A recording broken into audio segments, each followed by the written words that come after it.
Headline edition, July 8, 1947.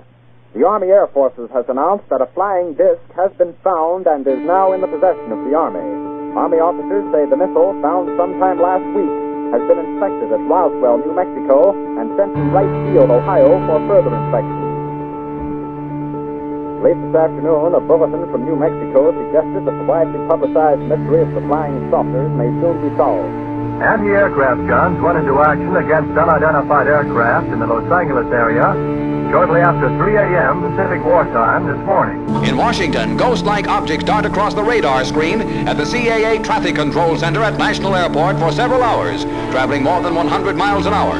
Air Force jet fighters spend several hours chasing the objects plotted on the radar scope. General Sanford, Air Force Intelligence Director, confirms that the objects are not secret American weapons and reiterates the Air Force's obligation to investigate. Do these lights belong to visitors from outer space? Hundreds of people across the valley think it's a distinct possibility. What is described as a giant, brightly lit boomerang soars through the air. No official explanation of those strange bright lights. For the last 4 years, Dr. Mack has studied about 100 patients who claim they have been abducted by aliens. He believes them. I thought this must be madness. But when I heard that hundreds of thousands of people all over the country... Hi, I'm Bob Lazar. During late 1988 and early 89, I worked on the propulsion systems of extraterrestrial vehicles for the United States government. Hello and welcome.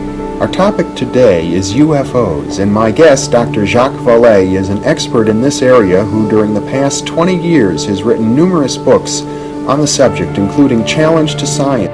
But then for the past 4 years, I had been scientific advisor to the U.S. Air Force on this very problem. There were two films that were of particular interest to the panel at that time. Up front now, the former Pentagon military official who ran the covert government program up until this last November, Luis Elizondo. Luis, thank you. Hey, there's a going, bro. There's a whole fleet of them. Look on the ASA. My gosh. Commander David Fravor still can't explain what he says he saw that day. November 2004. The Navy fighter pilot was on a training mission west of San Diego when he was ordered to check out something in the water not far away. It doesn't sound like the human body could. So bottom line, what do you think this was? I believe, as do the other folks that were on the flight, that when we visually saw it, that it was something not from this world. So I know you're being clear, but I mean, the answer is yes. I can't speak on behalf of the government. Obviously, I'm not in the U.S. government anymore. My personal belief is that there is very compelling evidence that we may not be alone, whatever that means.